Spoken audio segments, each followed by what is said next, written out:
As the war gripped Europe with its relentless cruelty, the small town stood at the crossroads of despair. Its cobblestone streets, once bustling with the lively chatter of vendors and the vibrant calls of street performers, had grown eerily quiet.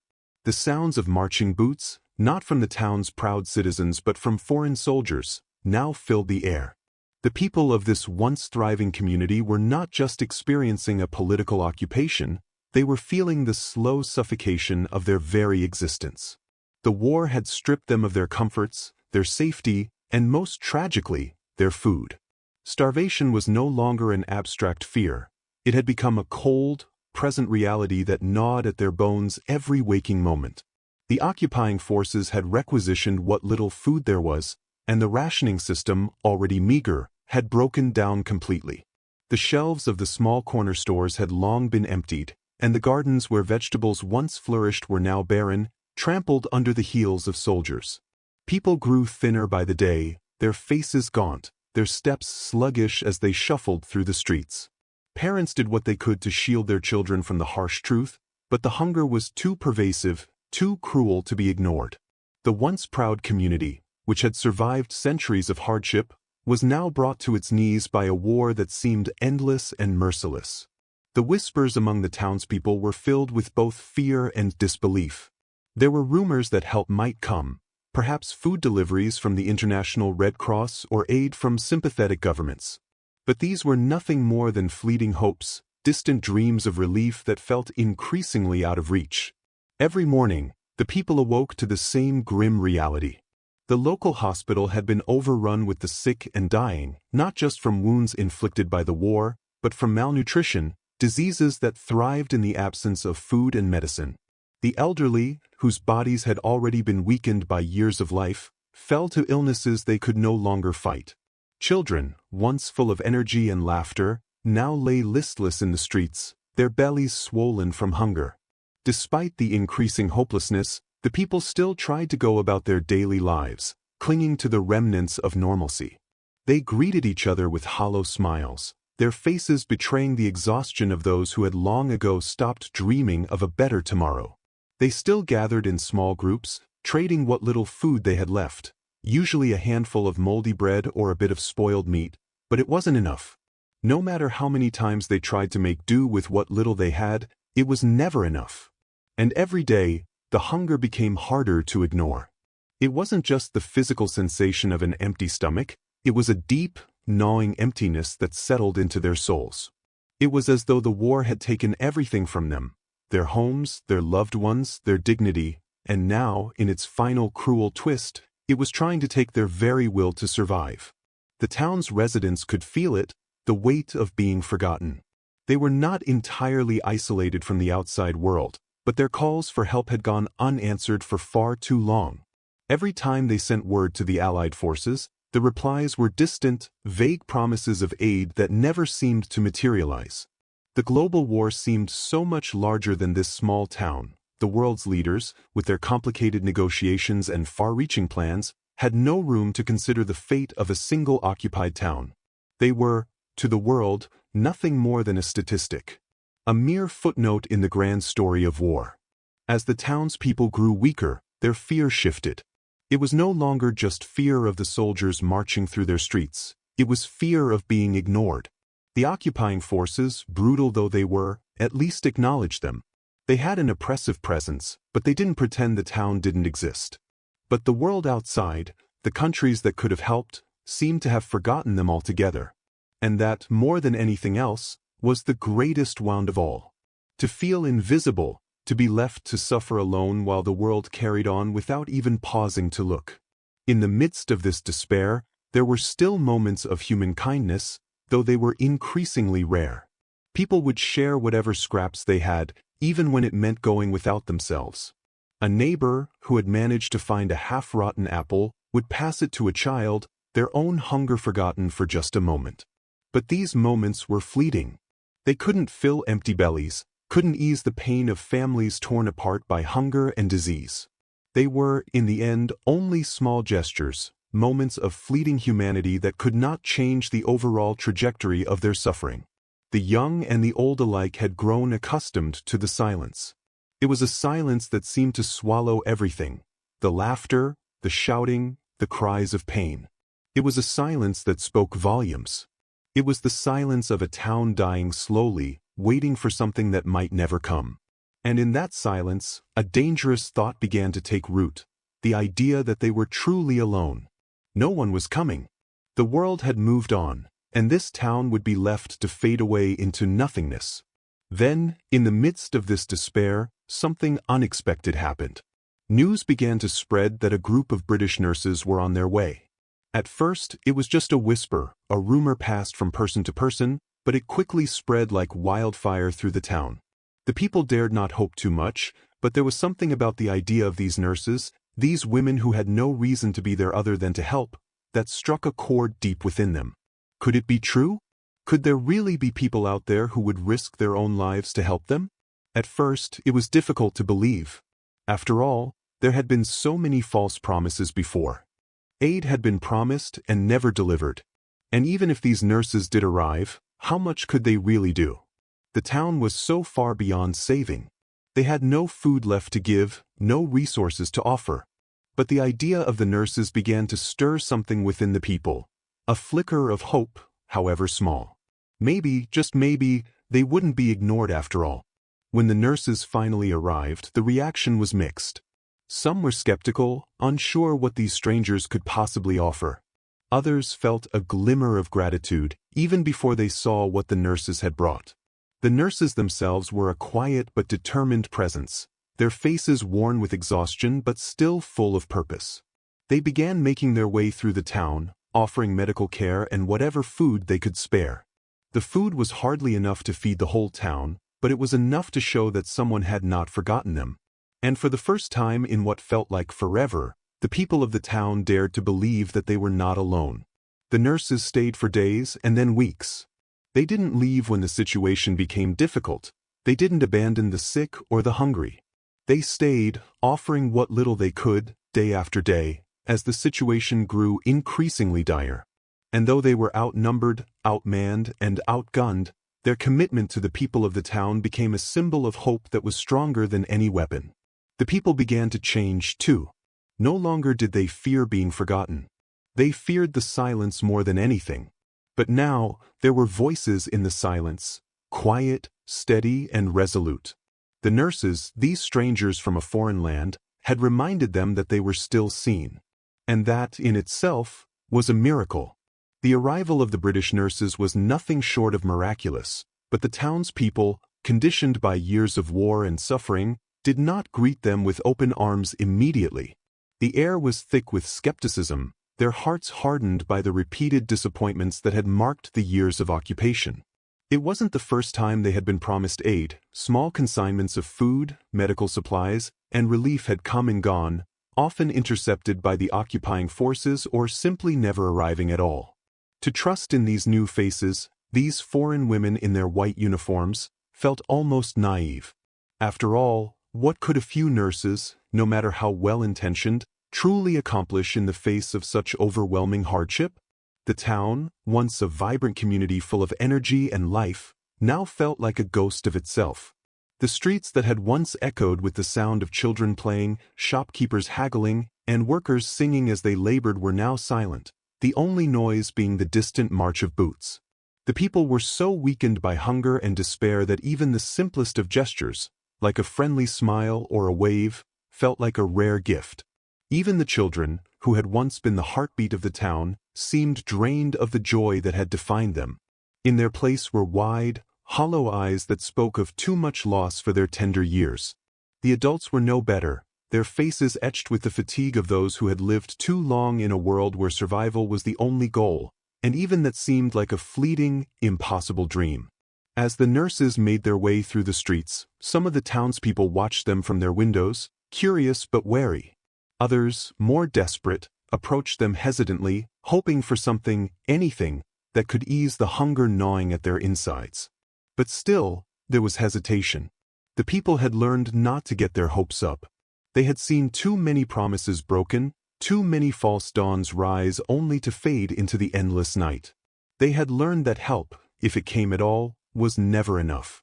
The thought of a few women in white uniforms offering aid to a town devastated by occupation, disease, and famine seemed almost laughable. The nurses, however, seemed determined to prove that they were not like the faceless bureaucrats or indifferent soldiers who had passed through before. They did not come with grand promises or lofty ideals. They came with the simple goal of alleviating suffering, one life at a time. They didn't make speeches or deliver speeches of hope. They simply got to work. They began by treating the sick and wounded, those who had been left to languish in the town's makeshift hospital. There, the nurses were met with the grim reality of what they had come to face: malnutrition, untreated wounds, and a staggering number of people on the brink of death. The hospital, once a place of healing, was now little more than a holding ground for the dying.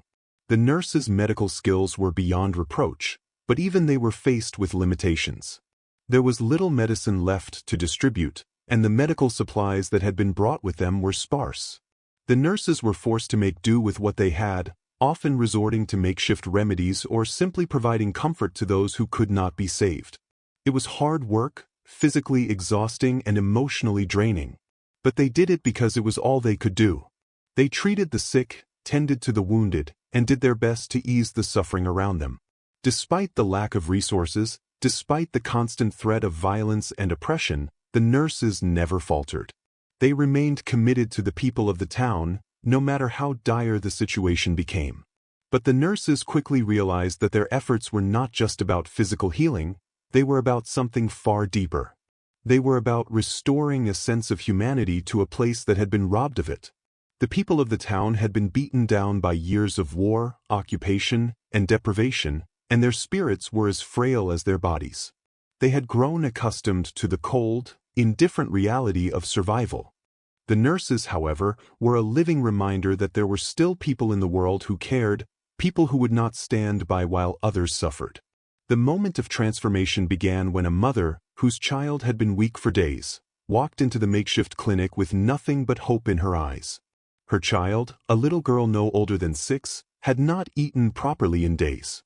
Her small, emaciated body was frail, and she seemed too weak even to hold her mother's hand. The nurses, upon seeing the child, immediately set to work, preparing a simple meal of soup with whatever meager ingredients they could find. They spoke softly to the mother, reassuring her that her child would be all right, even though the signs were not promising. The townspeople watched from the sidelines, uncertain whether the nurses' efforts would have any lasting impact. It was clear to them that the child was in dire condition, and the small meal prepared for her seemed so inadequate in the face of such extreme malnutrition. Yet, as the child slowly ate, a sense of hope began to stir among the onlookers. The nurses didn't promise miracles, but they gave something even more valuable. They gave care, attention, and dignity. The child's slight improvement, though minimal, was enough to spark a flicker of hope among the people who had long forgotten what it felt like to believe in the possibility of change. As the days wore on, more and more townspeople began to approach the nurses. Some were simply too weak to carry on, and others were desperate for anything that might alleviate their suffering. The nurses took each person as they came, offering what little medical attention they could, treating wounds, administering whatever medicines they had, and providing comfort to those who were beyond saving. The people, who had long ago stopped expecting any sort of assistance, were taken aback by the nurses' unwavering dedication. These women, who had come from a distant land, had no obligation to stay, no reason to offer their services. And yet they had chosen to do so. At night, when the nurses retired to their quarters, they would sit together in silence, exhausted but not defeated. They had seen so much pain, so much suffering, and yet, in the quiet moments between shifts, they found solace in knowing that they had made a difference, however small. The hunger, the wounds, the diseases, they could not cure them all. But they had done what they could.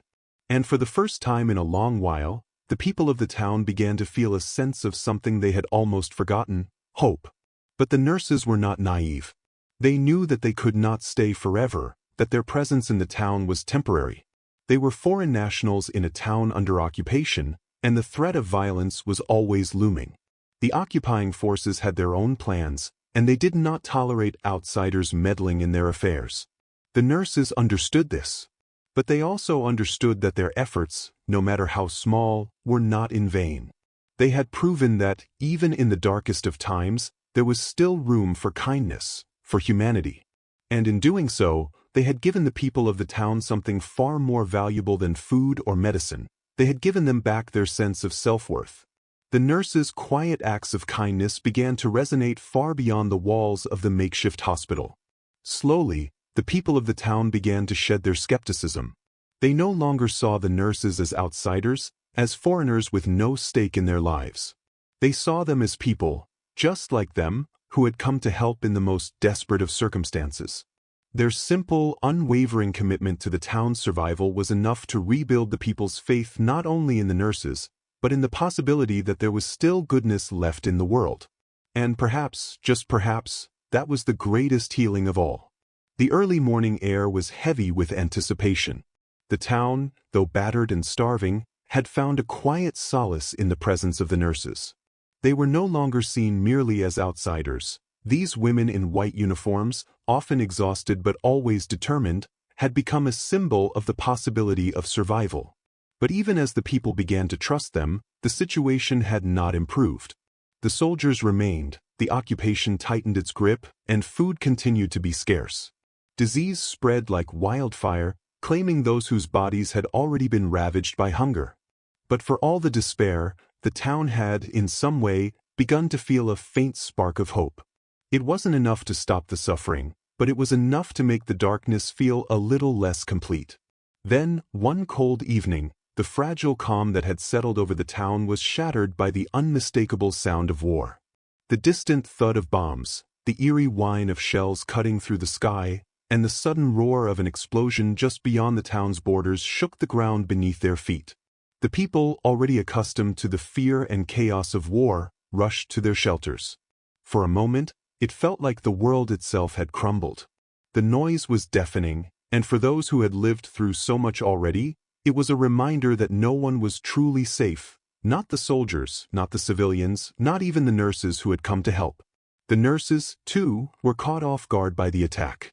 The makeshift clinic they had established, a small building tucked away in a corner of the town, felt dangerously exposed. The rooms, once filled with the quiet sounds of medical work and quiet conversation, were now filled with an unsettling silence. The nurses had little time to prepare. There were no elaborate plans, no contingencies for a bombing. They did what they knew best, they acted. In the aftermath of the bombing, the chaos that followed was nothing short of harrowing. The once predictable rhythm of daily life in the town had been disrupted completely. Buildings that had stood for generations now lay in ruins, reduced to rubble. The air was thick with dust, and the streets were clogged with debris.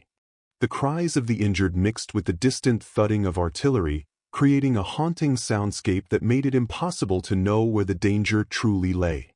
Among the injured was a young boy, no older than 10, who had been thrown from his home by the force of the blast. He was carried into the clinic, his body battered and bruised, his clothes singed from the explosion. His face, though covered in dirt and blood, was shockingly still, the kind of stillness that terrified the nurses. It was the kind of silence that spoke louder than any words could. They knew, immediately, that this child needed immediate attention. There was no time for hesitation, no time for fear. They had to act, and they had to act now. The room, once quiet, now filled with urgency. The nurses moved quickly, speaking in soft, measured tones to each other, as if their words might make a difference. They had learned to work under pressure, their movements sharp, their hands steady despite the chaos around them. There was no time for second-guessing, no room for self-doubt. The boy's condition was dire. He was barely conscious, his breathing shallow, his body trembling with fever. It was clear to the nurses that he had been severely injured by the blast, and yet, there was something about the boy's condition that seemed even worse than his physical wounds. His body, too fragile to survive such a blow, seemed to have already surrendered to death, though his spirit still clung to life.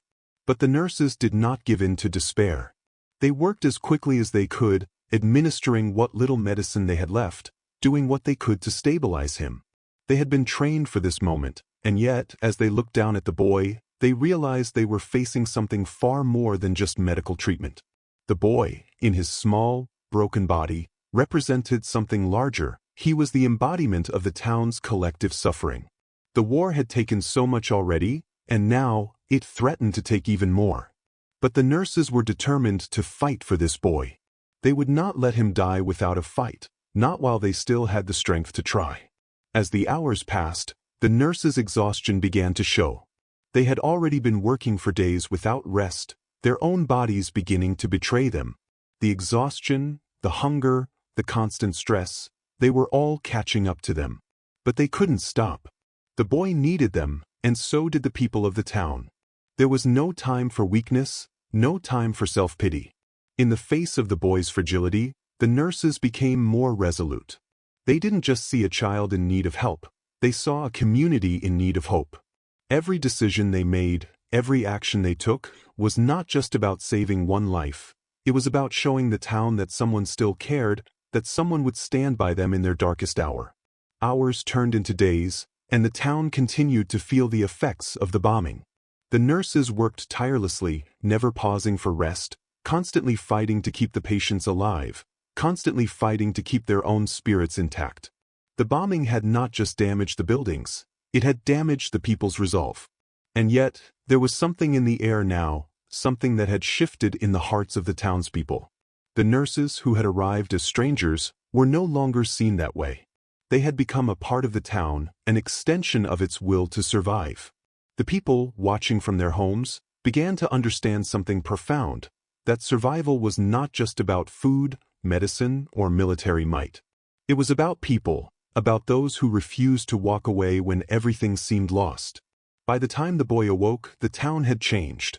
His condition had stabilized, though he was far from recovered. But the nurses had managed to pull him from the brink of death, a small but significant victory in a place where victories were rare. The boy's eyes fluttered open, and for the first time in days, there was a collective sigh of relief. It wasn't just the boy who had been saved, it was the town itself, if only for a moment. The nurses had not just provided medical care, they had given the people a reason to believe in the possibility of survival. They had shown them that it was still possible to fight back against the overwhelming tide of war, to stand firm even in the face of destruction. The nurses did not celebrate the boy's recovery, not in the way one might expect. There were no cheers, no loud declarations of triumph. Instead, there was quiet gratitude, a sense of shared relief that spoke volumes without a single word being spoken. The nurses, though exhausted, were satisfied. They had done what they could, and that was enough. In the quiet of the makeshift clinic, surrounded by the soft sounds of recovery and the still-present hum of war, the nurses understood something that they had not fully realized before. They were not just there to treat the body, they were there to treat the spirit. The people of this town, broken and bruised, were in desperate need of something beyond food and medicine. They needed hope, and the nurses had given them that one small, fragile life at a time. The next morning, as the town began to stir, a shift was palpable in the air. The people, once so consumed by their fear of being forgotten, began to walk with a renewed sense of purpose. They had been shown that they were not invisible. They had been reminded that there were people out there who cared, who would stay with them even when all seemed lost. The boy's survival, though not a grand victory, was a victory nonetheless. It was a testament to the nurses' resilience and to the resilience of the town itself. They were still standing, still fighting, still holding on. And in that moment, the room fell silent, not with the emptiness of despair, but with the quiet knowledge that they had not been forgotten. They were seen, they were heard, and they were not alone. The days stretched on, and despite the ceaseless challenges, there was an undeniable shift in the town. The people had been living in a kind of paralysis for so long, their days blending together in a haze of hunger, despair, and silent resignation. But with the arrival of the nurses, something had changed, not just in the outward circumstances, but deep within the town's heart. It was a quiet revolution, one that took root in the places where suffering had once stifled hope. The nurses had not brought a miraculous end to the town's suffering, far from it. But they had offered something far more profound, the conviction that survival, though painful and uncertain, was still worth fighting for. This revelation, slow as it was, began to spread like a ripple through the community. At the heart of this change was the quiet, unwavering presence of the nurses. They were not saviors in the conventional sense. They didn't possess the resources to completely reverse the town's plight. They didn't have enough food to feed everyone, nor enough medicine to cure every wound or disease. What they had, however, was something the town had almost lost: empathy, compassion, and the willingness to stand in the darkest of times, not with grand speeches or false promises, but with silent, steadfast care. They stayed, not just because it was their duty, but because they had made a conscious decision to be part of this town's survival, to share its suffering and to endure it alongside the people. This decision was not one that could be easily made. It was a choice that required immense courage. The work of the nurses had become increasingly difficult, and yet, they never wavered. They continued to tend to the sick and injured, administering whatever meager supplies they had left, offering comfort when there was nothing more to offer. They knew that their time in the town was finite, that eventually they would have to leave. The war was too vast, the danger too great, for them to stay indefinitely. The thought of leaving was always present in the back of their minds, but they pushed it aside. For now, they focused on the people in front of them, the frail bodies, the quiet voices, the hollow eyes that were starting to look to them for more than just care. They were beginning to look to them for hope. The clinic had become a refuge not just for the sick and dying, but for the people who needed something to hold on to. The nurses' small acts of kindness, the way they spoke with the townspeople, the way they treated them not as victims of war, but as human beings with dignity, these things were slowly transforming the community. The town's residents began to understand that, even in the darkest of times, there was value in human connection.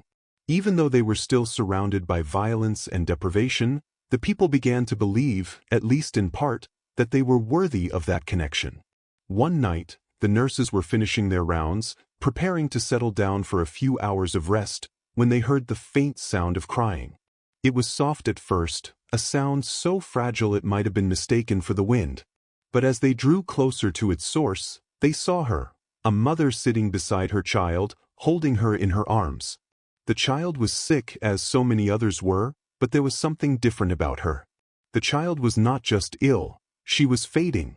Her small body was frail, her breath shallow and labored, and the pallor of death had already begun to overtake her face. The mother, her face streaked with tears, was whispering to her daughter, speaking softly in a language the nurses did not understand, but the desperation was clear in her voice. The nurses approached cautiously, not wanting to intrude on this intimate moment of grief, but knowing that this was a moment they could not ignore. They could see the child's condition immediately. She was in the final stages of starvation, and there was nothing in the world that could reverse the damage done to her body. The mother looked up at them, her eyes pleading. She was asking for something, though the nurses knew she didn't expect miracles.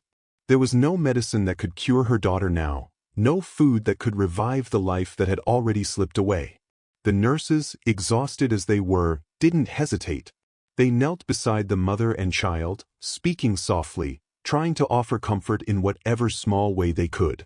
One nurse reached for a small vial of what little medicine they had left and gently administered a dose to the child, though she knew it would not be enough. Another nurse, her hands trembling with fatigue, took the mother's hand and spoke words of reassurance, though she knew, deep down, that they were empty words. The truth was harsh: this child would not survive. And yet, the nurses stayed, not because they had any hope of saving the girl, but because they knew that in moments like these, presence meant more than anything else. The mother's tears flowed freely now, but she said nothing. She simply sat there, holding her child, as the nurses remained by her side. The quiet of the night seemed to stretch on, thick and heavy with grief. The nurses knew that their job was not to take away the pain. That was impossible. But what they could offer was the gift of shared humanity. They stayed through the night, not speaking much, simply being there with the mother as she held her dying child. It wasn't much, but in a world where so much had been taken, it was all they could offer. As dawn broke and the first rays of light began to filter through the shattered windows of the clinic, the child's breathing grew even more labored. The nurses didn't move, not immediately. They stayed, watching over the small family as the mother whispered her final words to her daughter. And then, in a moment that seemed to stretch into eternity, the child took her final breath. It was silent, almost peaceful. The mother's grief was overwhelming, but it was clear to the nurses that the mother, though heartbroken, had found some small comfort in the fact that she had not been alone in this moment. She had not had to endure this loss in isolation. The nurses had been there, quiet, compassionate witnesses to the final moments of her child's life. In their presence, she had not been forgotten. The child's death, though tragic, became a pivotal moment for the town. It wasn't just the loss of one young life that affected them, it was the loss of innocence, the loss of hope that had been represented by this child. The town had been scarred by the war, scarred by hunger, disease, and the relentless cruelty of occupation. But this child's death, and the way the nurses had handled it, had reminded the town that life, fragile and fleeting as it was, still had meaning. It was a reminder that, even in the face of death, there was value in the small acts of kindness that allowed people to endure. For the nurses, the death of the child was a moment of profound grief, but it was also a moment of understanding. They had come to this town with the belief that they could offer relief, that they could help ease the suffering of the people. And yet, what they had learned was that, often, healing didn't come in the form of a cure or a medicine. Healing came in the form of presence, of being there when others were in pain, of offering whatever small comfort one could in the midst of overwhelming loss. They could not stop the war, they could not feed everyone, and they could not save every life. But what they could do, what they had done, was show the people of the town that they mattered, that their lives had meaning, and that they were worth fighting for. The nurses stayed with the mother as she mourned, offering what little comfort they could, speaking softly, sharing in her grief. The townspeople, hearing of what had transpired, began to gather outside the clinic. They did not know how to ease the pain, but they knew they had to show their solidarity. They had to honor the life that had been lost, and in doing so, they reaffirmed their connection to each other. This was no longer just a group of people living under occupation. This was a community, a people who had found, through unimaginable suffering, a way to stand together. That night, the clinic was full, not just of the sick and wounded, but of people who had come to witness the shared humanity that had unfolded within those walls. They came to honor the memory of the child, and they came to remind themselves that they were not alone. The room, once filled with the sounds of pain and suffering, was now filled with something different, quiet, somber solidarity. It was a silence, not of despair, but of a shared understanding. Even in the darkest hours, even in the face of unbearable loss, the nurses had shown them that they were not forgotten. And for the first time in a long while, the town had something to hold on to. They had each other. And that, in the end, was all they needed to keep going. The war, as wars inevitably do, wore on, stretching the limits of endurance for both the town and the nurses. It was no longer a question of whether the people would survive, but whether they could still believe in survival. The town, once vibrant and full of hope, had become a shadow of itself. Its buildings, some still standing but many reduced to rubble, told the story of a place that had endured too much. The streets, though now quieter, still echoed with the sounds of muffled grief and whispered prayers. Despite the near-constant threat of violence, despite the hunger that gnawed at their insides, the people had managed to hold on. And at the heart of this tenuous survival was the presence of the British nurses, whose quiet resilience had become a symbol of strength, a beacon in the darkest hours. The nurses, too, were feeling the weight of the war. They had arrived as strangers, driven by a sense of duty, by a desire to help, to make a difference. But as the days turned into weeks and the weeks into months, the toll of this unrelenting struggle began to show. Their faces were drawn, their hands trembling from exhaustion. They, too, were hungry, their bodies weakened from lack of proper food, from the endless work they had done without rest. Yet they had never faltered. They had never once considered leaving, not when the people needed them so desperately. They had come to this town as foreign outsiders, but now they were something more. They were a part of the fabric of this community, bound not by blood or history, but by something deeper, shared suffering, and the unwavering belief that humanity could still endure, even in the most brutal of circumstances. But even the most determined spirit cannot last forever. As the war continued to drag on, The nurses began to hear word that their time in the town was nearing its end. The war had spread, the fighting had intensified, and their position, once tenuous, was becoming more dangerous. There were whispers of a change in command, of orders from higher-ups that would pull them out, that would force them to leave behind the people they had fought so hard to help. It was a quiet, painful realization, but it was one they could no longer ignore. The end was coming, and with it, the knowledge that their mission, though noble, had never been meant to last forever. They were there to offer what little they could, to be a temporary presence in the face of overwhelming tragedy. But the time had come for them to move on,